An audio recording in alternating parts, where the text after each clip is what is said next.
इस क्लास की पूरी सिलेबस की वीडियोस को देखने के लिए सब्सक्राइब करें हमारे चैनल को और साथ ही बेल आइकन प्रेस करें। हे एवरीवन, कैसे हैं आप लोग? आई होप आप सब लोग बहुत अच्छे होंगे। Welcome back to my channel Mass Academy. I am दीक्षा।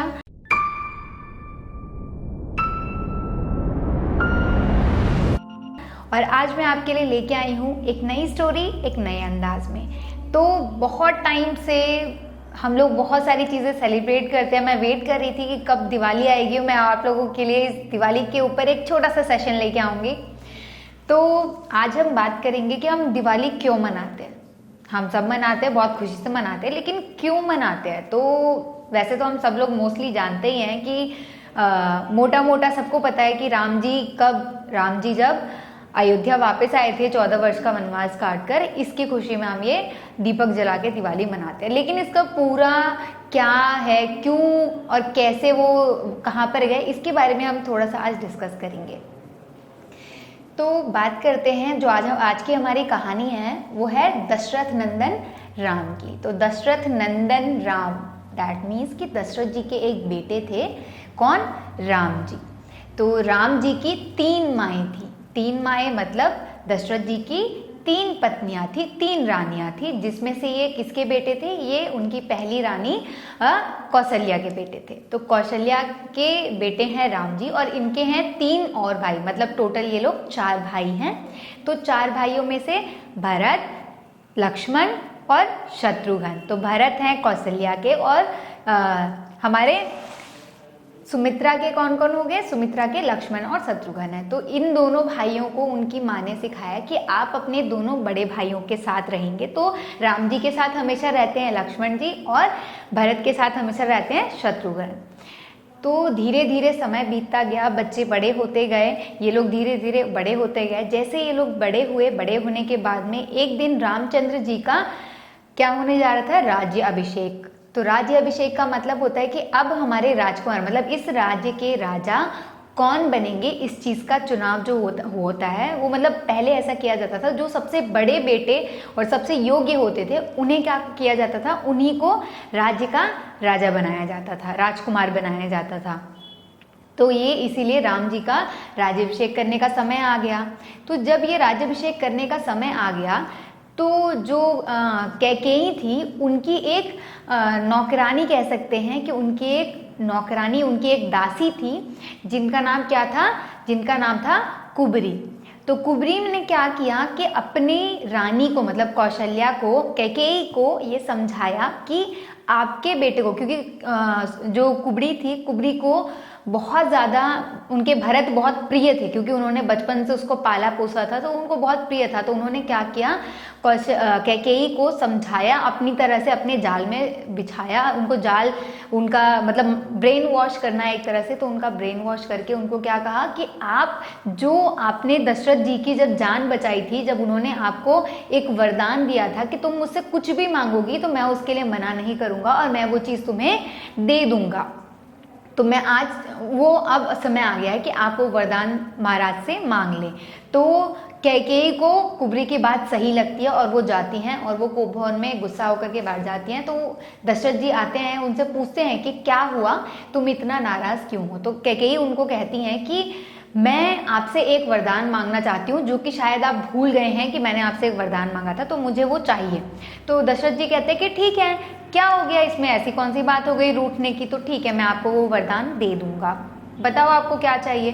तो उन्होंने कहा कि मुझे पहली चीज़ तो मुझे ये चाहिए कि आप जो हमारा राज्य अभिषेक जो आप कराने जा रहे हैं, उसके राजा राम को ना बना करके किसको बना दे? भरत को बना दे, पहली चीज़। और दूसरी चीज़ ये है कि राम को ये राज्य छोड़ करके वनवास जाना पड़ेगा, क्योंकि अगर राम यहाँ रहेंगे तो मेरे बेटे को कोई भी राजा की तरह नहीं देखेगा। तो इसीलिए राम को कहाँ जाना होगा? 14 वर्ष के वनवास में जाना होगा।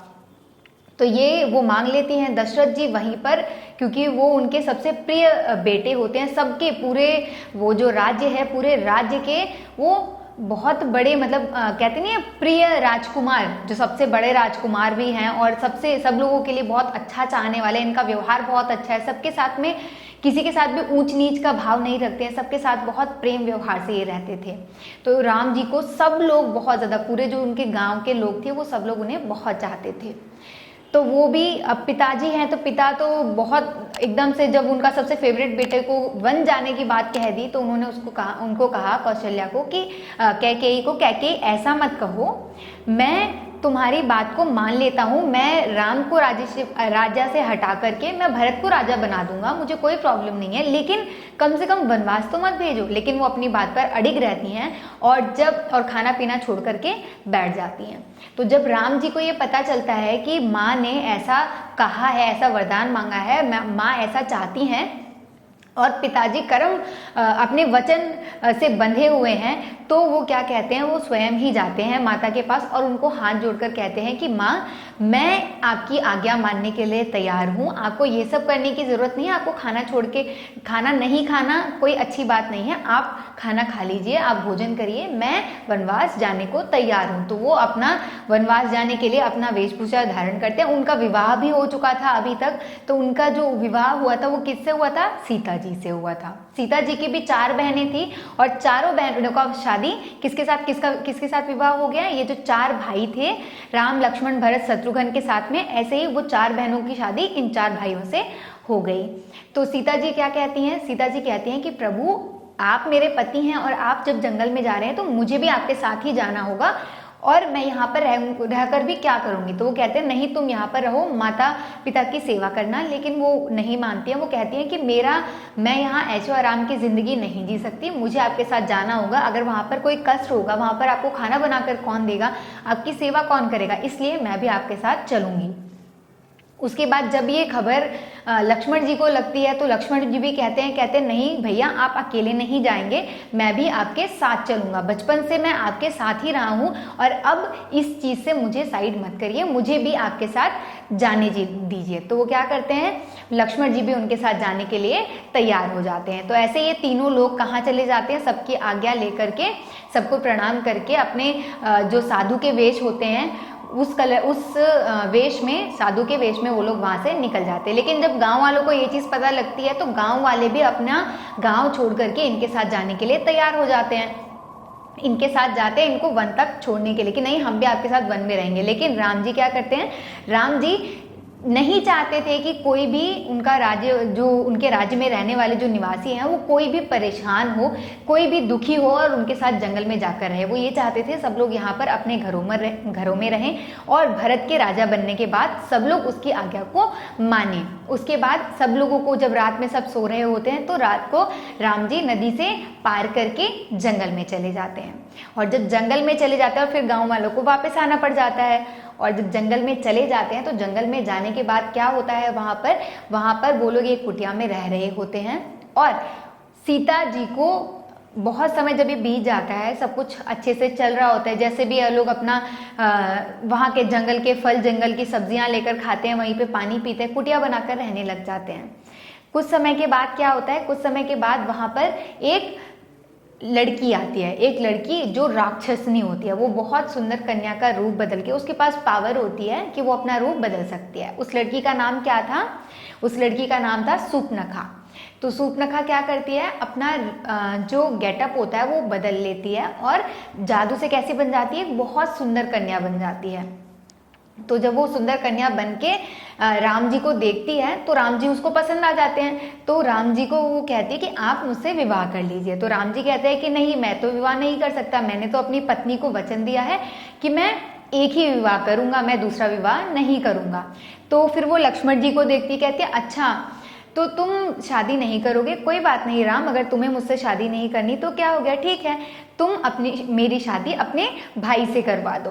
तो वो लक्ष्मण जी से अपना विवाह कराने की बात करती हैं। तो लक्ष्मण जी क्या कहते हैं, लक्ष्मण जी उसे मना करते हैं कि मुझे तुमसे विवाह नहीं करना। लेकिन वो जबरदस्ती उनके पीछे पड़ने लग जाती है कि नहीं, मैं इतनी सुंदर हूँ, तुम्हें मुझसे विवाह करना ही पड़ेगा। तो लक्ष्मण जी गुस्से में आकर के, क्योंकि लक्ष्मण जी को बहुत गुस्सा आता है, तो लक्ष्मण जी गुस्से में आकर के क्या करते हैं, सुपनका की नाक काट देते हैं। तो जब नाक काट देते हैं वो रोती हुई अपनी नाक को पकड़ करके रोती हुई कहाँ चली जाती है, अपने भाई के पास। और सुपनका किसकी बहन होती है, सुपनका रावण की बहन होती है। तो वो रावण के पास चली जाती है और रोते रोते रावण से कहती है कि भैया देखो, 2 वनवासियों ने मिलकर के मेरी नाक काट दी, वो भी सिर्फ एक कन्या के लिए, उसका नाम है सीता, जो उनकी पत्नी है, जो इतनी सुंदर भी नहीं है, और उन्होंने मुझे नापसंद करके उसको अपने साथ रखने का वो किया। अब आप ये करो कि आप उस जो वो कन्या है, वो जो औरत है सीता, उसको मार दो या फिर उसका हरण कर लो। तो जब वो रावण देखता है कि मेरी बहन की नाक काट दी, तो वो सही गलत कुछ भी नहीं देखता, उसे बस ये दिखता है कि गलती किसकी थी, उसने ये भी नहीं देखा, बस सीधा ये देखा कि मेरी बहन की नाक किसी ने काट दी। और इसलिए उसने गुस्से में आकर के क्या किया, उसने गुस्से में आकर के सीता का हरण करने का प्लान बना लिया। तो वो क्या करते हैं, वो अपने एक उसके पास जाते हैं, उनका जो उनके राज्य में जो उनका एक सैनिक कह सकते हैं, उनका एक सैनिक होता है जिसके पास पावर होती है रूप बदलने की और किसी भी सुंदर रूप को धारण करने की। तो उसके पास जाते हैं, उसको कहते हैं कि आप क्या करो, ये वाला आप एक सुंदर से सोने का क्या बन जाओ, मृग बन जाओ, हिरण बन जाओ, और जाकर के वहां पर घूमो, ताकि लोग तुम्हारे उनको देख करके सीता तुम्हें अपने घर में रखने की डिमांड करेगी। और फिर जब राम तुम्हारे पीछे जाएंगे तुम्हें पकड़ने के लिए, तब मैं क्या करूँगा, तब मैं सीता को चुरा लाऊंगा। तो ये प्लान बना करके वो चले जाते हैं और होता भी वही है। वो जो राक्षस होता है वो हिरण का सुंदर से एक सुनहले बालों वाला एक हिरण बन जाता है और वहां से होकर के निकलता है, भागता है बार बार सीता के सामने। तो सीता की नज़र पड़ जाती है। तो जब सीता जी उसको देखती हैं तो उनको ये लगता है कि ये कितना सुंदर है। उसको कहती हैं, राम जी से कहती हैं कि आप उस हिरण को, राम जी प्रभु मेरे लिए उस हिरण को ले आइए, मैं उस हिरण को यहाँ पर अपने कुटिया में रखूंगी। तो कहते हैं तुम इसका क्या करोगी, कहती है नहीं मुझे ये चाहिए। तो वो राम जी क्या करते हैं, सीता मैया की जिद पर आकर के वो कहते हैं अच्छा ठीक है तुम यहाँ पर रुको, मैं उसे लेकर आता हूँ। तो वो क्या करते हैं, वो उसको पकड़ने के लिए जाते हैं वन में। और वन में जब पकड़ने के लिए जाते हैं तो थोड़े टाइम आगे जाने के बाद उन्हें ये पता चल जाता है कि ये कोई हिरण नहीं, ये एक मायावी राक्षस है। तो वो जब उसको मारते हैं, उस पर तीर चलाते हैं, तो उस तीर से वो घायल हो जाता है। और घायल होने के बाद वो राम जी की आवाज़ निकालते हुए कहता है सीते बचाओ मुझे, लक्ष्मण भैया बचाओ, सबके लिए वो क्या कहता है, मुझे बचाओ। राम जी कहते हैं मुझे बचाओ। तो जब ये सीता तक आवाज़ पहुंचती है तो सीता मैया कहती हैं कि भैया लक्ष्मण देखो आपके भैया पुकार रहे हैं, वो किसी मुसीबत में हैं, जाकर उन्हें देखो, ये तो आवाज़ बहुत दर्द भरी लग रही है, तो आप इसको जाकर के देखो वो कहीं उन्हें कुछ हो तो नहीं गया। तो लक्ष्मण जी को ये आशंका होती है कि नहीं ये पक्का कोई मायावी ही है, ये भैया नहीं हो सकते हैं, ये राम जी नहीं हो सकते, क्योंकि उन्होंने तो बहुत सारे असुरों को मारा है, वो किसी भी असुर से कोई उनका कुछ भी नहीं कर सकता है, वो किसी से हार नहीं सकते हैं। वो माता सीता को ये बताते हैं कि ऐसा नहीं है, वो भैया नहीं है, ये कोई किसी का मायावी जाल है। लेकिन सीता उनकी बात नहीं मानती है और क्या कहती हैं उनको कि नहीं लक्ष्मण भैया आपको जाना ही होगा। वो जिद करती हैं, इसके लिए उन्हें क्या करना पड़ता है, लक्ष्मण जी को जाना पड़ता है। लेकिन क्या करते हैं, वो कहते हैं अच्छा ठीक है मैं जा रहा हूँ, लेकिन मैं यहाँ पर एक लक्ष्मण रेखा खींच रहा हूँ। तो जब सीता माता उन्हें कहती हैं कि आप जाइए और श्री राम को बचा के आइए, मैं ठीक हूँ, मेरी चिंता मत कीजिए, लेकिन वो फिर भी उन्हें मना करते हैं, लक्ष्मण जी मना करते हैं, लेकिन वो बात नहीं मानती। तो वो क्या कहते हैं, अच्छा ठीक है भाभी मैं जा रहा हूँ, लेकिन जो मैं यहाँ पर लक्ष्मण रेखा खींच कर जा रहा हूँ, मैं एक रेखा बना रहा हूँ लक्ष्मण रेखा आपके लिए, वो ये समझ लेना वो आपके लिए दहलीज है, आप उसको लांघना मत। जब तक आप उसको पार नहीं करोगे आप तक कोई भी राक्षस, कोई भी बुरी शक्ति आप तक नहीं पहुँच पाएगी। तो वो हाँ कर देती हैं और लक्ष्मण जी राम जी के पीछे पीछे चले जाते हैं जंगल में। उसके बाद आता है रावण, किसका बेस, रावण के पास भी क्योंकि वो राक्षस था तो उसके पास क्या होती है, मैजिकल पावर्स होती है, और वो क्या बन जाता है, राक्षस से सीधा साधु संत बन के आ जाता है वहाँ पे। तो साधु बन करके वो कुटिया के बाहर खड़ा होके क्या कहता है कि भिक्षाम देहि, मतलब भिक्षा मांगता है कि मुझे कुछ खाने के लिए दे दो।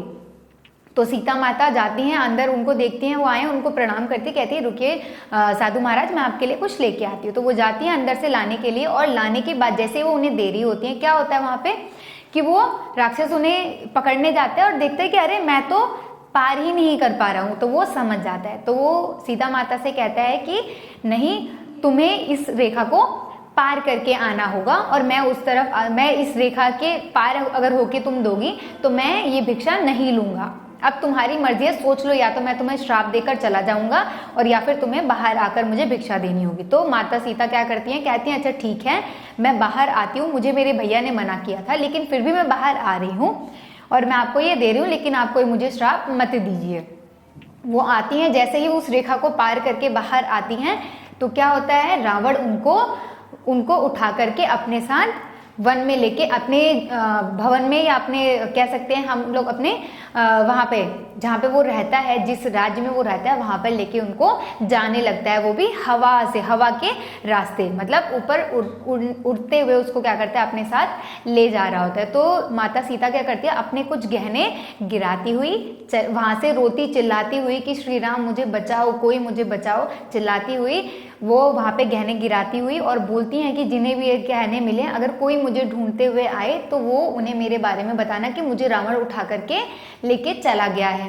तो वो जो गहने गिराती है, नीचे वहाँ पर एक जटायु नाम का एक चिड़िया भी होता है जो उन्हें देखता है कि ये रावण जो है वो सीता को लेके जा रहा है। वो उन्हें बचाने की कोशिश करता है लेकिन नहीं बचा पाता, और वो उसको, रावण क्या करता है, उनके पंख काट देता है और वो नीचे गिर जाते हैं। तो ऐसे ही रावण चले जाते हैं आगे, और रावण क्या करता है, सीता को लेके चला जाता है अपनी जहाँ पे उसको जाना है। और यहाँ पर जो उन्होंने गहने गिराए थे, वो गहने किसको मिल गए हैं, गहने बंदरों के राजा को मिल गए, जो कि कौन थे, सुग्रीव थे। सुग्रीव को वो चीज़ें, वो गहने मिल गए। तो हनुमान जी और सुग्रीव वगैरह ने जब वो गहने देखे तो उन्हें अपने पास संभाल करके रख लिया। और जब राम जी वापस आए तो उन्होंने क्या देखा कुटिया में, कि कुटिया में तो सीता है ही नहीं। तो अब सीता की खोज होने लगी कि सीता कहाँ गई।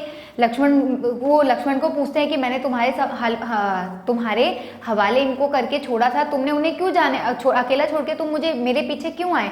तो उन्होंने सारा हाल बता दिया कि मुझे भाभी ने ऐसा ऐसा करने के लिए कहा है। तो अब जब ऐसा हो गया तो अभी क्या करते हैं, अब ये लोग दोनों लोग ढूंढते हुए कहाँ जाते हैं, जो जटायु गिरा हुआ था, जिसके पंख कट गए थे, वो उनके पास जाते हैं। उनको पूछते हैं कि आपकी यह हालत किसने की।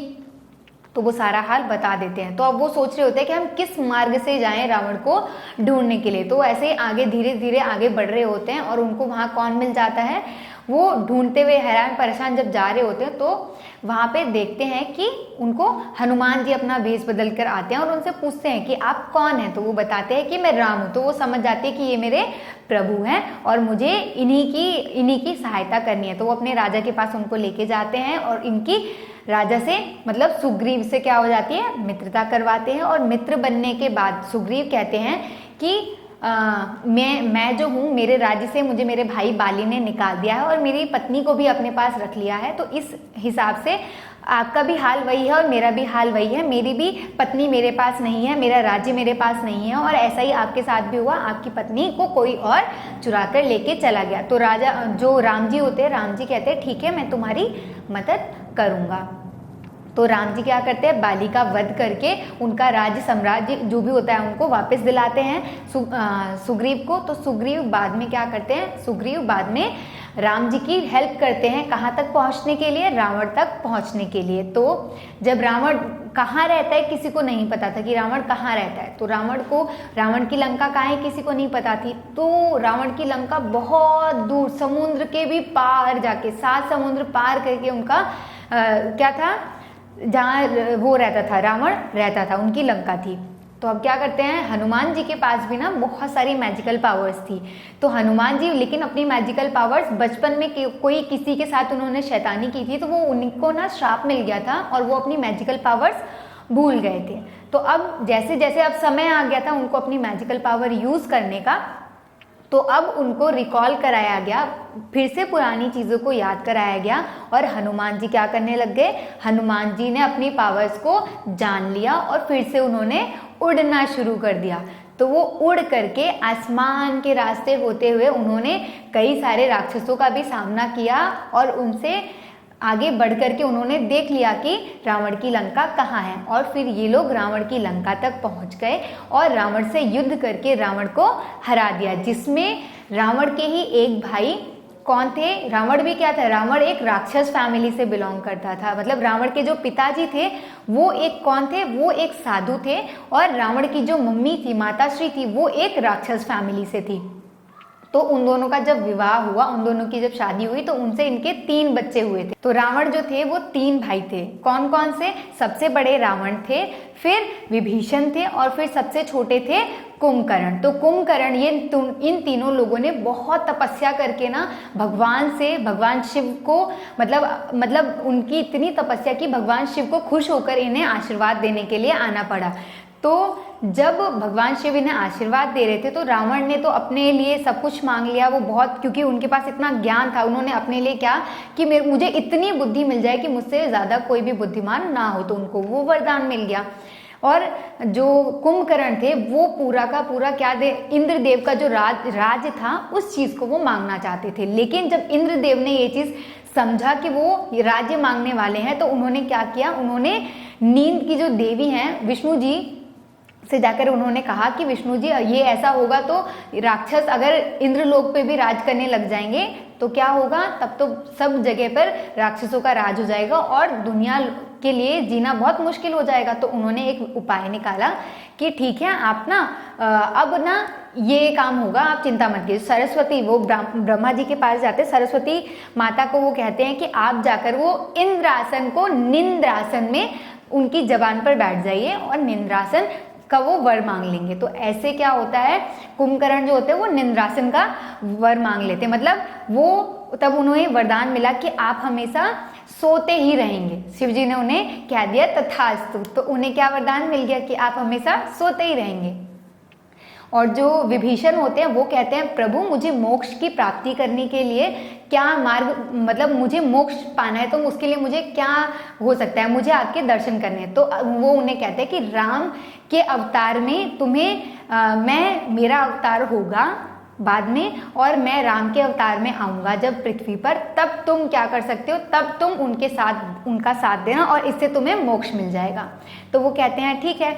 तो वो जो अब विभीषण, वो कुंभकर्ण को क्या मिल गया, निंद्रासन, नींद का वो मिल गया। तो सब लोग, दोनों भाई बहुत परेशान हो जाते हैं कि ऐसे कैसे चलेगा। तो वो भगवान से प्रार्थना करके कहते हैं कि भगवान हमने इतनी तपस्या की है, हमारे लिए इतनी कहिए, ये इतना फेवर कीजिए कि हमने जो गलती कर दी है कि मतलब उसकी ज़बान से कुछ और निकल गया, ठीक है, लेकिन इसे हमेशा सोने का अगर आप वरदान दे देंगे तो फिर काम कैसे चलेगा, तब तो ये हमेशा सोता ही रह जाएगा। इसके पैदा होने का जो कार्य था, जो लक्ष्य रहा होगा, वो तो पूरा ही नहीं हो पाएगा। तब शिव जी कहते हैं कि ठीक है, लेकिन ये 6 महीने जगेगा और 6 महीने सोएगा। तो 6 महीने जगने और 6 महीने सोने का उनको आशीर्वाद मिला होता है। तो ऐसे ही जब लड़ाई हो जाती है स्टार्ट इन लोगों के बीच में, तो विभीषण जी किसके साथ आ जाते हैं, राम जी के साथ आ जाते हैं। और जो ये मेघनाथ, जो रावण के बेटे होते हैं मेघनाथ, रावण के कहते हैं 100 पुत्र, मतलब ऐसा कहा जाता है कि उनके 100 पुत्र थे। ऐसा भी एक हमारे यहाँ एक डायलॉग यूज करते हैं, 70 पूत 72 नाती, दैट मीन्स 70 उनके बेटे और उनके 72 जो थे वो ग्रैंडसन थे। और इतनी बड़ी एक फैमिली होने के बाद भी, राक्षस कुल के होने के बाद भी, उनके पास बहुत सारी मैजिकल पावर होने के बाद भी वो लोग क्या हुई, उनकी टीम हार गई और राम जी की टीम जीत गई। ऐसा क्यों हुआ, क्योंकि राम जी अच्छाई के मार्ग पे चल रहे थे, सच्चाई के मार्ग पे चल रहे थे। और रावण जो था उसने पहली गलती तो यही की थी कि सीता माता को चोरी से वो चुरा करके ले आया था उनकी बिना मर्जी के। तो और धीरे धीरे उसने बहुत सारे गलतियां, एक के बाद वो गलतियां करता गया। उसने अपने भाई को, जो कि विभीषण थे, उनको भी जब विभीषण ने उन्हें समझाने का काम किया था तो उन्हें भी उसने धक्का मार करके निकाल दिया था। तो उसने अपने भाई का भी अपमान किया था। तो ऐसे ही उसने बहुत सारी गलतियां की। और गलतियां करने के बाद जब बहुत इतना बुरा राजा था वो, इतना बुरा राक्षस था वो, कि उसने लोगों का जीना हराम कर दिया था। ये कह सकते देवता भी उससे डरते थे, वो इतना खतरनाक राक्षस था। तो जब राम जी ने उनका रावण का वध कर दिया तो जितने भी देवता थे वो सब आसमान में, उन्होंने आसमान से उनको, राम जी को प्रणाम किया और उनके ऊपर फूलों की बारिश की। और ऐसे ही अच्छाई पे कहते, जो हम लोग दशहरा मनाते हैं ना, दिवाली से अभी कुछ टाइम पहले 20 दिन के लगभग आसपास पहले हमने जो दशहरा मनाया है वो इसीलिए मनाया जाता है क्योंकि अच्छाई की जीत हुई बुराई पर, बुराई हार गई और अच्छाई जीत गई। इसीलिए हम हर साल रावण का दहन करते हैं। और इसी के बाद जब वहाँ पर उन्होंने रावण का दहन कर दिया और घर वापस आए, जब वो वहाँ से दहन करने के 20 दिन बाद लगभग घर वापस आए, तब उस दिन क्या पड़ा था, उस दिन ना पूरी रात, मतलब चांद निकला ही नहीं था, अमावस्या की रात थी।